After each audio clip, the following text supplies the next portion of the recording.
Hello दोस्तों, स्वागत है आपका हमारे YouTube channel Hindi boy story में। कहते हैं ना, जब इंसान मेहनत से भागता है और किस्मत पर ज़्यादा भरोसा करने लगता है तो किस्मत भी एक दिन उसे आईना दिखा देती है। आज की कहानी शुरू होती है मध्य प्रदेश के छोटे से गांव सूरजपुर से। सूरजपुर गांव में मोहन लाल नाम का एक किसान रहता था।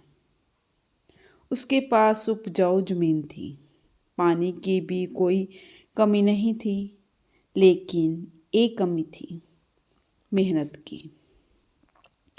मोहनलाल दिन भर खाट पर पड़ा रहता, किस्मत को कोसता और कहता, अगर भगवान चाहे तो बिना मेहनत भी सब मिल सकता है। खेती बर्बाद हो चुकी थी, अच्छे बीज खरीदने के पैसे नहीं थे, शाहूकारों से लिया हुआ कर्ज सिर चढ़ चुका था। अब हालत ये थी कि रोज कोई ना कोई शाहूकार दरवाज़ा खटखटाकर कह देता, मोहनलाल कर्ज कब चुकाएगा। एक रात मोहनलाल खाली घर में बैठा सोचने लगा, अब जहाँ कुछ नहीं बचा, इस गांव को छोड़ना ही पड़ेगा। उसी गांव में रहता था हरिप्रसाद, एक बनिया। कभी उसकी दुकान गांव की सबसे मशहूर दुकान हुआ करती थी, लेकिन लालच ने उसकी वृद्धि पर पर्दा डाल दिया।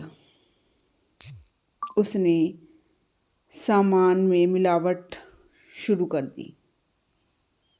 कुछ दिन तक फायदा हुआ, फिर लोग समझ गए, ग्राहक कम हुए, दुकान उजड़ गई।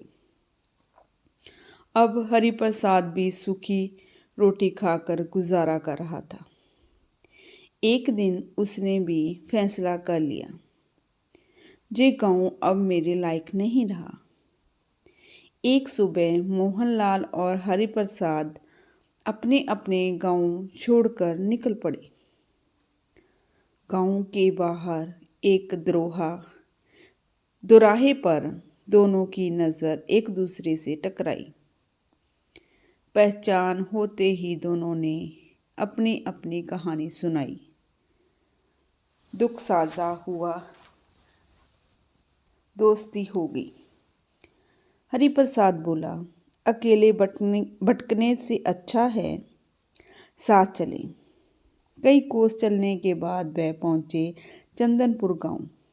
थकान और भूख दोनों चरम पर थी। हरिप्रसाद ने चालाकी से खुद को राजा का सिपाही बताकर एक कंजूस बूढ़ी अम्मा के घर ठिकाना बना लिया। अब अम्मा ने खाने से मना किया तो हरिप्रसाद बोला, कोई बात नहीं, हम तो पत्थर की खिचड़ी बना लेंगे। जिज्ञासा में अम्मा खुद नमक, मिर्च, दाल, चावल, घी सब ले आई।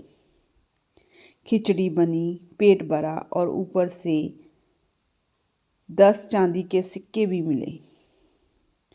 मोहनलाल दंग रह गया।